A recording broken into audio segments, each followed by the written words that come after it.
é aquele sistema feito por glândulas que são capazes de liberar os chamados hormônios no sangue. Então, quando a gente estuda sistema endócrino, a gente estuda todas as glândulas que liberam hormônios no nosso sangue, na nossa corrente sanguínea.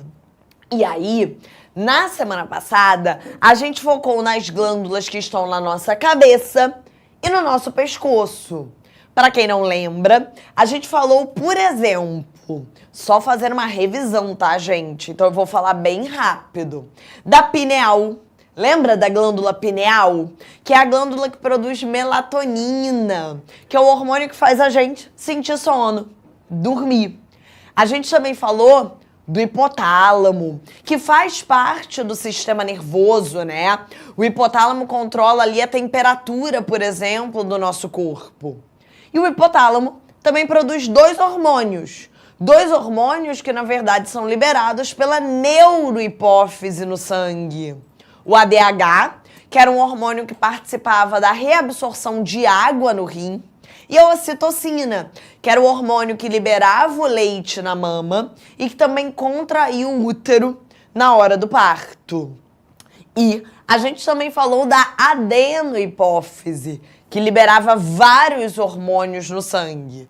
Alguns, inclusive, que a gente vai voltar na aula de hoje. Porque a adenohipófise é a chamada glândula mestra. Ela é uma glândula capaz de controlar outras glândulas do corpo. Então a gente viu, por exemplo, que a adenohipófise produz o TSH, que é um hormônio que controla a tireoide. A gente viu que a adenohipófise produz o ACTH, que é um hormônio que controla, na aula de hoje, as nossas suprarrenais, tá? O córtex das suprarrenais. A gente também falou do FSH e do LH, os hormônios que a adenohipófise produz e que regulam ali o ciclo menstrual, né? Que afetam os ovários e os testículos. A gente falou também do GH, que era o hormônio do crescimento, e da prolactina, que estimulava a produção de leite.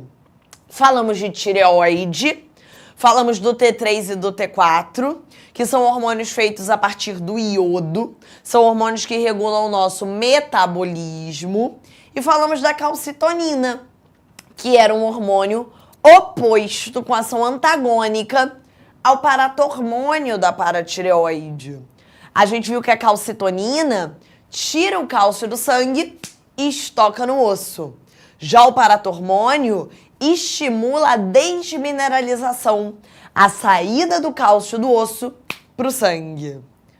Tudo isso a gente falou na semana passada, tá? Então, se você tiver acesso aí à nossa plataforma, volta na aula de semana passada, assiste essa aula de sistema endócrino parte 1, porque olha a quantidade de coisas que a gente falou só na última semana. Hoje, a gente vai focar especialmente nas glândulas aqui da região abdominal, né? A gente vai falar do famoso pâncreas, a gente vai falar também das suprarrenais, dessas glândulas que ficam em cima do rim. Eu ainda vou dar um spoiler de ovário e testículo para cair na semana que vem, no último sistema reprodutor. Então vamos com tudo. Vamos começar a nossa aulinha de hoje, que tem menos coisa do que a aula de semana passada. A aula de semana passada foi braba, né? Foi muita coisa mesmo, o pessoal falando aí no chat. Mas não deixa de ser tão importante quanto. Vamos começar então por ele, gente, ó. Aqui pintado de amarelinho, o famoso pâncreas. O pâncreas, galera, toma cuidado, é uma glândula mista. Ele é ao mesmo tempo exócrino e endócrino. Como assim? A gente falou de pâncreas, galera, na aula de sistema digestório. Lá na aula de sistema digestório, a gente viu que o pâncreas, ele produz um suco digestivo, que é o suco pancreático. O pâncreas, ele libera o suco pancreático lá no intestino. Lembram disso? Então, quando a comida passa pelo intestino delgado, recebe O suco pancreático recebe esse suco digestivo cheio de enzimas que vem lá do pâncreas. Quando a gente pensa no pâncreas liberando suco pancreático, quando a gente pensa no pâncreas produzindo esse suco cheio de enzimas para o intestino, o pâncreas é uma glândula exócrina. Mas o pâncreas também libera hormônios no sangue. Então ele também pode ser considerado uma glândula endócrina.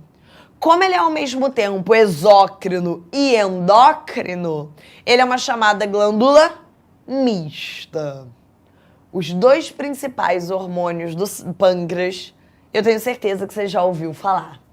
A insulina e o glucagon. São, sem dúvida, gente, os dois hormônios talvez mais famosos da biologia. Talvez, sem dúvida, um dos que mais caem nas provas. Então vamos lá.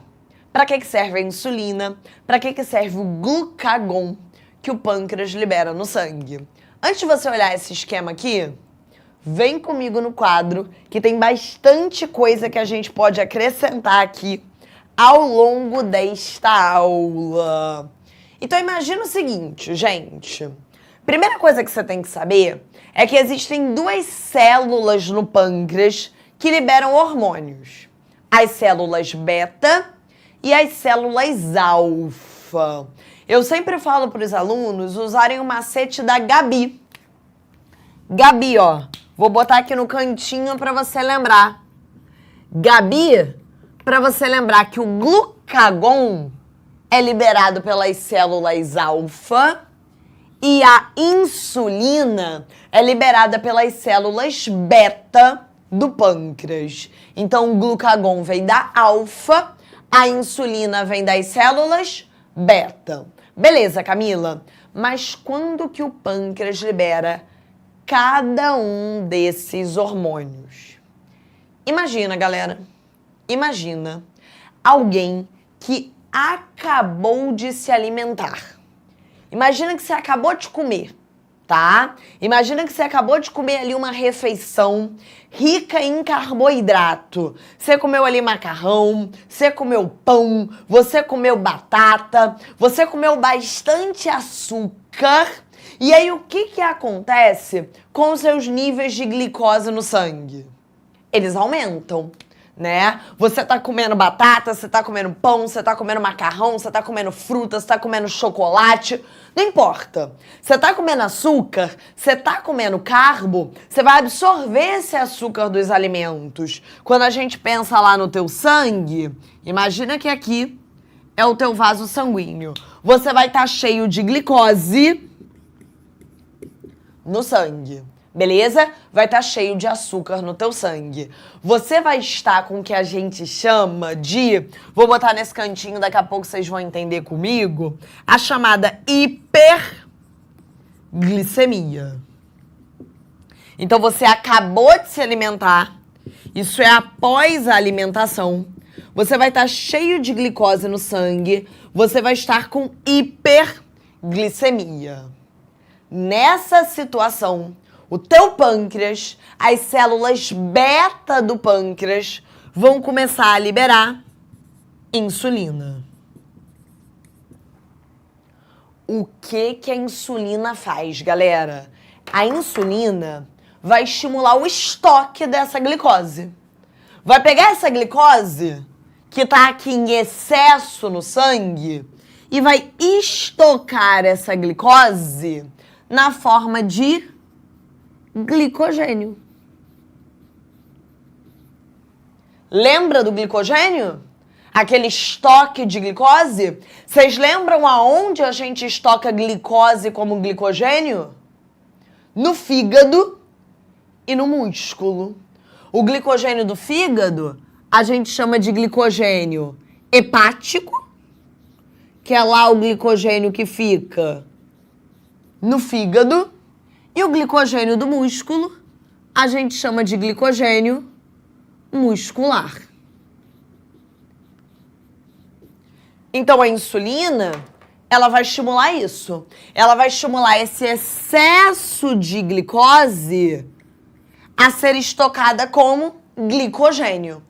tanto no fígado quanto no músculo. Então a insulina vai estimular, vamos anotar aqui, vai estimular o estoque de glicose, já que essa glicose está em excesso no sangue, como glicogênio, tanto no fígado quanto no músculo. Beleza? Tranquilo, gente? A insulina ainda pode estimular ali, tá? A síntese de gordura, de lipídio, o estoque de lipídio. Mas vamos focar aqui no glicogênio. Beleza. Agora eu quero que vocês pensem num outro cenário. Eu quero que vocês pensem numa pessoa que tá há algum tempinho sem comer. Imagina que eu, Camila, isso tá até acontecendo comigo. Eu almocei, era lá para meio-dia, 1h. Desde então eu não comi nada, tá? Faz algumas horas que eu não como. Eu estou começando a ficar em jejum, né? Eu tô há um tempo sem comer. Eu tô há um tempo sem comer açúcar. O meu nível de glicose no sangue tá começando a abaixar. Eu tô começando a ficar com hipoglicemia.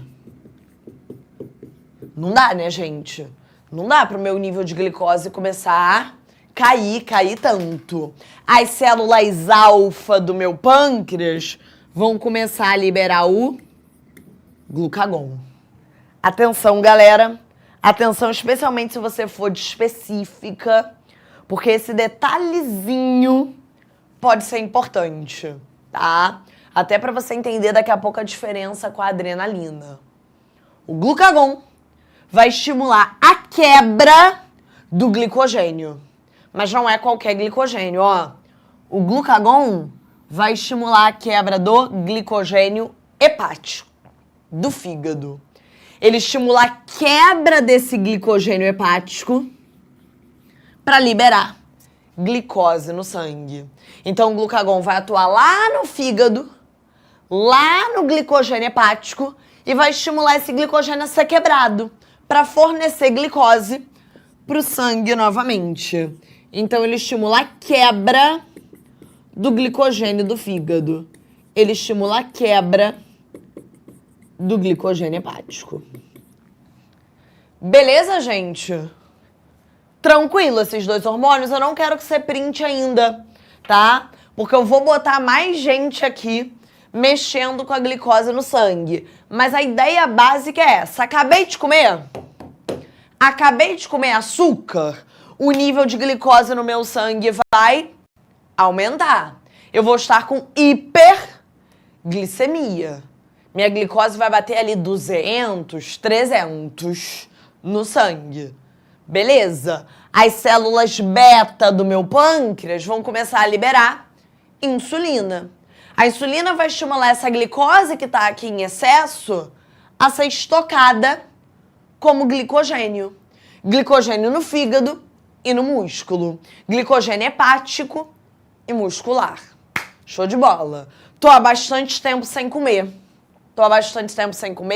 O meu nível de glicose começa a cair. Eu começo a ficar hipoglicêmica. Agora eu vou medir aqui a minha glicose, vai estar 80, 70, a glicose está caindo. Eu tô há muito tempo sem comer.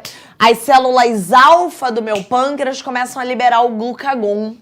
O glucagon, toma cuidado, especialmente se você for de específica. Ele só mexe com o glicogênio do fígado. Ele só mexe com o glicogênio hepático. Beleza? Ele vai estimular a quebra desse glicogênio hepático para fornecer glicose de novo no sangue. E assim a gente vai conseguindo manter os níveis de glicose ideais. Tranquilo até aqui, gente? Beleza? Não tira print ainda, porque vai entrar mais coisa aí nesse esquema. E eu botei um esquema bem parecido aqui no quadro para vocês, ó. Comi, subiu o nível de glicose no sangue. As células beta começam a liberar insulina. O que a insulina vai fazer com essa glicose que está em excesso aqui no sangue? Vai estocar como glicogênio no fígado e no músculo. Beleza, estoquei. Tô há muito tempo sem comer, tô em jejum, tô ficando hipoglicêmica, a glicose no sangue tá abaixando. Célula alfa vai liberar glucagon, lembra do Gabi, tá? Célula alfa vai liberar glucagon. Glucagon vai aqui no fígado e estimula a quebra do glicogênio. Estimula a quebra do glicogênio para liberar glicose no sangue novamente. Mesma coisa ele tá te mostrando aqui, bem bonitinho, tá? Botei vários esquemas para vocês lembrarem que isso é muito importante, ó. Célula beta liberando insulina. Insulina é o hormônio do estoque. Vai pegar a glicose que está em excesso no sangue, vai estocar como glicogênio. Glucagon não. Glucagon vai ser o momento da quebra. O momento que você está com pouca glicose no sangue. Quebra o glicogênio do fígado para liberar para a corrente sanguínea. Show? Quando a gente fala, gente, de insulina, tem uma doença muito importante que a gente não pode deixar passar, que é a diabetes. A diabetes mellitus. A diabetes mellitus, gente, ela pode ser de dois tipos. Tipo 1 ou tipo 2. A diabetes tipo 1, tá? Ela é genética, gente. Em geral, a diabetes tipo 1, como ela é genética, ela se manifesta bem cedo, a partir dos 8 anos de idade. Então, nesse caso, você descobre que você é diabético ainda criança, adolescente, tá? Ela é genética, você pode ter outros casos ali na família. E, em geral, você descobre cedo, ali na fase ainda infanto, juvenil. A diabetes tipo 1 ela é uma doença autoimune. O sistema imune, os anticorpos, eles atacam o fígado. Eles destroem as células beta desculpa, gente, atacam o pâncreas. Destroem as células beta do pâncreas, tá? Então, o diabético tipo 1, ele não produz a insulina. Ele não vai conseguir produzir essa insulina. Como ela é autoimune, como o sistema imune está atacando essas células beta aqui do pâncreas, ele não vai conseguir liberar insulina no sangue. É por isso que esse diabético tipo 1 é aquele que injeta a insulina. Às vezes, várias vezes ao dia. Porque ele não produz ou produz pouco desse hormônio. Então, ele periodicamente tem que injetar lá insulina no sangue. Diabético tipo 2, não. O diabético tipo 2... em geral, não é genético, tá? Não tem uma tendência tão forte genética. E se manifesta bem mais tarde. A gente descobre, em geral, diabetes tipo 2 na vida adulta, tá? E ela é caracterizada por uma resistência à insulina. Ou seja, você produz a insulina, teu pâncreas está funcionando, está produzindo insulina, mas o seu corpo ignora ela. Não responde mais a esse hormônio. Você comeu tanto açúcar ao longo da tua vida, você liberou tanta insulina ao longo da tua vida, que teu corpo encheu o saco. Ele não quer mais responder a ela. Ele está saturado de insulina. Ele está resistente a esse hormônio. E é por isso que para o diabético tipo 2, não adianta muito injetar insulina. Porque ele tem insulina. Só que o corpo não quer mais responder. E aí, o ideal é usar alguns medicamentos para baixar a glicose no sangue e fazer dieta. Evitar o consumo de açúcar, tá? Porque a insulina já não é mais, né? Já não tem mais efeito no teu corpo. Percebe a diferença do tipo 1 pro tipo 2? Aqui a gente tem um quadro genético, gente. Não tem nada a ver com você ter comido muito açúcar ao longo da tua vida. Pelo contrário, em geral você descobre diabetes tipo 1 bem novo, assim, com 8, 10 anos de idade, tá? Porque é genético. O teu sistema imune tá atacando o teu pâncreas. O teu pâncreas está com defeito, ele não tá mais produzindo insulina. Você tem que injetar esse hormônio, você tem que dar esse hormônio pro teu sangue. Teu pâncreas não funciona. Aqui não. Na diabetes tipo 2, teu pâncreas está funcionando. Ele tá liberando insulina. Só que teu corpo não quer mais responder. Ele cansou. Ele encheu o saco. Ele tá resistente ao hormônio de tanto que você liberou ao longo da tua vida, tá? Mas, de qualquer forma, os sintomas são muito parecidos, gente. E aí eu queria que vocês viessem pensando um pouco aqui comigo. Vou botar numa observação aqui embaixo sobre diabetes mellitus. Pra gente ir pensando nesses dois sintomas, tá?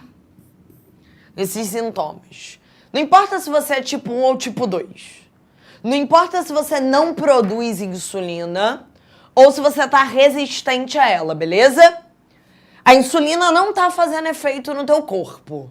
Ou porque você não produz, ou porque você não responde mais. Se a insulina não tá fazendo efeito no teu corpo, como é que vai ficar o teu nível de glicose no sangue? Alto, né? Não tem mais insulina para pegar essa glicose e estocar como glicogênio. A glicose vai ficar toda no sangue. Esse é o primeiro sintoma da diabetes. Você vai ter hiperglicemia. Uma hiperglicemia que não passa. Essa glicose, ela fica ali no sangue. O sangue fica cheio de açúcar. Porque não tem mais insulina, ou a insulina não está fazendo efeito, para pegar essa glicose e estocar lá no fígado como glicogênio. Beleza, tô com hiperglicemia. Primeiro sintoma da diabetes. Galera, é tanta glicose no sangue. Como essa glicose não está conseguindo ser estocada como glicogênio, como essa glicose está ficando no sangue, é tanta glicose no sangue que ela pode começar a sair na urina, no xixi, que é o que a gente chama de glicosúria. Quando começa a sair açúcar, quando começa a sair glicose no xixi, na urina. E por isso que o nome é diabetes mellitus. Porque você tem uma urina doce feito mel. Uma urina cheia de açúcar. E é por isso que muitas vezes a pessoa descobre que está diabética, por isso aqui, ó. O vaso sanitário cheio de formiga. O vaso sanitário começa a dar muita formiga. Formigas que estão sendo atraídas pelo açúcar da urina. Porque a urina tá cheia de glicose, você tá com glicosúria. A urina tá doce, tá? E tem mais um problema. Essa urina cheia de glicose, ela vai começar a atrair água. A glicose atrai água por osmose. Então a pessoa vai ter um outro sintoma que a gente chama de poliúria. Ela vai ter muita água na urina. O diabético, quando ele não tá tratado, né, gente, ele sente muita vontade de fazer xixi o tempo todo. Porque essa urina tá cheia de glicose, essa glicose tá atraindo água. Então, toda hora ele quer fazer xixi. Toda hora ele quer fazer xixi. Tá cheio de água na urina, né? Só que ele tá desidratando. Tá perdendo muita água na urina. E aí, o principal sintoma dessa desidratação é muita sede. Esses são os clássicos sintomas do diabético. Beleza, galera? Independente se ele é ali tipo 1, tá? Ou tipo 2. Independente se é uma questão ali genética, se a gente tá falando de não produção de insulina, se a gente tá falando de um pâncreas que não tá funcionando, ou se a gente tá falando de tipo 2, tá?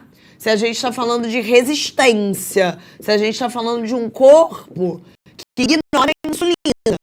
De qualquer forma, a insulina não está atuando. Então, os efeitos são muito parecidos, são muito semelhantes. Beleza? Não tira print ainda, que tem mais coisa para entrar nesse quadro, tá? Porque agora vem elas. As famosas suprarrenais ou adrenais. Aquelas glândulazinhas, ó, que ficam aqui em cima do rim. Por isso que o nome é suprarrenal ou adrenal. Vocês já vão entender por quê, tá? As suprarrenais ou adrenais, elas são divididas em duas partes. A parte de fora, a gente chama de córtex. E a parte do meio, a gente chama de medula da adrenal. Cada parte produz hormônios diferentes. Vou começar do córtex da adrenal. Vou começar da parte de fora da glândula. O córtex da adrenal produz alguns hormônios, tá? Vamos botar aqui 3 principais. Primeiro, os mineralocorticoides. Não se assusta com esse nome. Vocês já aprenderam o mineralocorticoide mais famoso da biologia, que era a aldosterona. Na aula de rim, na aula de sistema excretor, a gente falou de aldosterona, lembra? A aldosterona é um hormônio que promove a reabsorção de sódio no rim, tá? Por isso que o nome é mineralocorticoide, porque a aldosterona, ela é um hormônio que estimula a reabsorção de sais minerais, reabsorção de sódio. Então faz o sódio voltar para o sangue. A gente já falou de aldosterona lá na aula de sistema excretor, tá? Se você não lembra, volta nessa aula para dar uma olhadinha de novo lá na estrutura do rim, beleza? O segundo são os glicocorticoides. O glicocorticoide mais famoso é o cortisol. Olha o nome, gente. Aldosterona é um mineralocorticoide, porque ela mexe ali com sal mineral, que é o sódio. Ela promove a reabsorção de sódio no rim. O cortisol é um glicocorticoide, porque ele mexe com o balanço de glicose no sangue. Vamos voltar para aquele esquema. O cortisol, gente, ele é um hormônio liberado em geral em 2 situações. Estresse. O cortisol, ele é conhecido como hormônio do estresse. Ele é um hormônio que a gente libera quando tá estressado, tá? E ele também pode ser liberado ali em situações de estresse mais específicas, tipo um jejum mais prolongado. Imagina que eu, Camila, sigo em jejum. Então, lembra que eu te falei que eu comi ali mais ou menos 1h da tarde? Tá? 1h da tarde. Faz tempo que eu almocei. Beleza? Comecei a liberar glucagon. As células alfa do meu pâncreas começaram a liberar glucagon. Sem dúvida, eu já estou quebrando o meu glicogênio do fígado para liberar glicose para o sangue. Mas vocês concordam que esse glicogênio do fígado, ele não é eterno, né, gente? Uma hora ele vai acabar. Se eu continuar sem comer, vamos supor que eu decida não comer. Vou fazer um jejum de 18 horas. Pessoal aí que tá fazendo jejum intermitente. Vou ficar 18 horas sem comer. Não vou comer. Decidi não comer. O glicogênio do meu fígado vai acabar. E aí eu começo a liberar o cortisol. O cortisol, ele vai fornecer glicose para o sangue por outras 2 fontes. O cortisol, ele vai estimular a quebra de gordura e massa magra, proteína. Ele vai pegar a gordura e as proteínas, ele vai estimular a quebra de gordura e massa magra para liberar glicose para o sangue. Ele vai usar fontes que não são mais o glicogênio. Porque num jejum prolongado, galera, o glicogênio provavelmente já acabou. Então você vai ter que usar a gordura, você vai ter que usar as proteínas para começar a liberar glicose para o sangue. Esse processo tem um nome. Esse aí é só para os brabos. Quando a gente quebra gordura, quando a gente quebra proteína para liberar glicose para o sangue, quando a gente está liberando glicose por uma fonte que não é o glicogênio, esse processo a gente chama de, acho que aqui dá, neogênese. Então, numa questão mais difícil, você pode dizer que o cortisol estimula a gliconeogênese. Ele estimula essa quebra de gordura, ele estimula essa quebra de massa magra para liberar glicose pro teu sangue. Então, quando você tá ali a um jejum de muito tempo, muito prolongado, quando o glicogênio já acabou, quando o glicogênio do fígado já era, você vai começar a usar gordura, você vai começar a usar proteína para liberar glicose pro sangue. Você vai começar a liberar cortisol. O cortisol também tem um outro efeito que não é tão legal, né? Que é abaixar a nossa imunidade. E é por isso que quando você fica estressado, você fica muito doente. Tipo ano de vestibular, né? Vocês estão aí super pilhados, super estressados, e aí toda hora estão gripados, resfriados, e dá herpes, e tudo acontece. E aí você fala, meu Deus, por que a minha imunidade está tão baixa? É estresse. O cortisol é liberado em momentos de estresse, e ele tem esse pequeno efeito complicadinho aí, que é abaixar a tua imunidade, abaixar o sistema imune. Beleza, gente? Então, olha só, isso tudo aqui em córtex é parte de fora da adrenal. Então, a aldosterona, que é um mineralocorticoide, porque mexe com sal mineral, que é o sódio. Promove a reabsorção de sódio. Cortisol, que é um glicocorticoide. Glico porque mexe com a glicose do sangue. Estimula a gliconeogênese.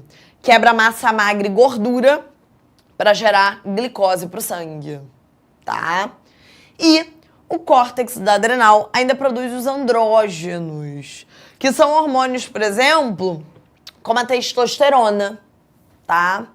Isso explica, por exemplo, por que as mulheres têm testosterona, mesmo não tendo testículo. As mulheres têm que ter testosterona. A testosterona é um hormônio super importante não só para libido, mas também para promover a síntese de massa muscular, tá? A nossa testosterona não vem do testículo, porque a gente tem ovário. A nossa testosterona vem do córtex da adrenal.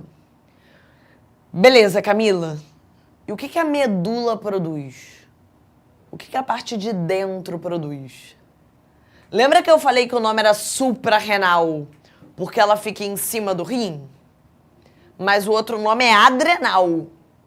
Adrenal porque a medula produz adrenalina.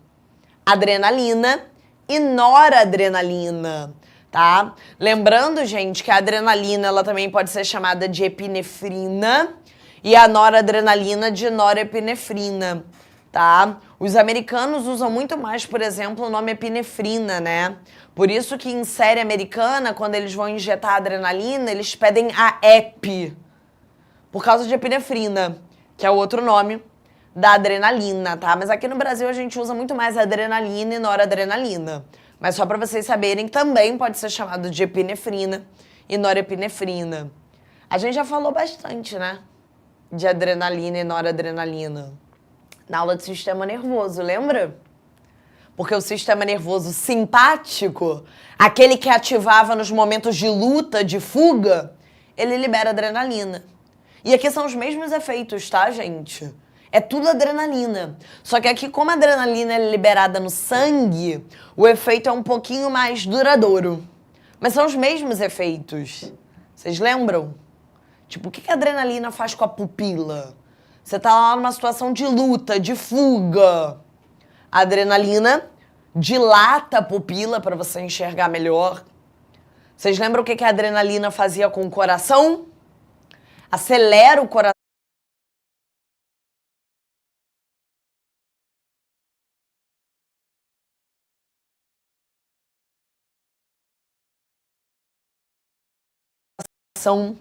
Da taquicardia, tá?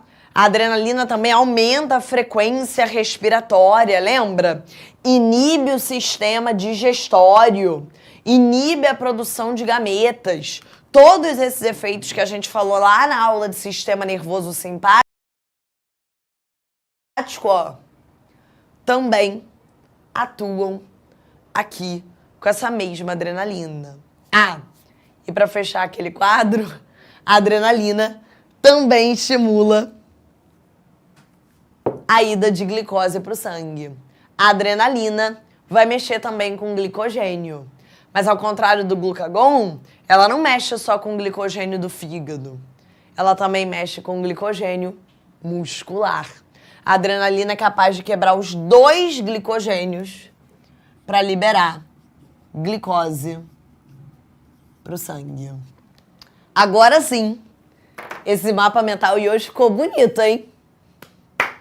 Está completo, com todos os hormônios que mexem com a nossa glicemia, com todos os hormônios que mexem com o nosso nível de glicose no sangue. Printa aí. Printa aí. Beleza? Printou? E como eu falei pra vocês, não é o tema da nossa aula de hoje, mas como eu imaginei que ia sobrar um tempinho, só pra dar um spoiler pra semana que vem. Semana que vem é a aula do nosso último sistema. A gente vai falar de sistema reprodutor. A gente vai falar de ovário e de testículo. O ovário, galera, os 2 ovários, liberam 2 hormônios no sangue. O estrogênio e a progesterona. Semana que vem a gente vai ver para que servem esses hormônios. Para que serve o estrogênio? Para que serve a progesterona? Os testículos liberam a testosterona no sangue, num nível muito maior do que a adrenal, tá, gente? Os homens produzem muito mais testosterona que as mulheres, justamente por conta dessa testosterona que vem do testículo. Semana que vem a gente vai ver para que serve essa testosterona. É isso, galera. A aula de hoje era um pouquinho mais curtinha, mas para quem for continuar aqui, aproveitem esse intervalo um pouquinho mais prolongado, porque Bio2 vem com tudo. Até já. Um beijo para quem fica. Tchau!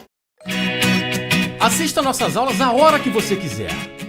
Vem com o Pro, o cursinho online que mais aprova no Enem.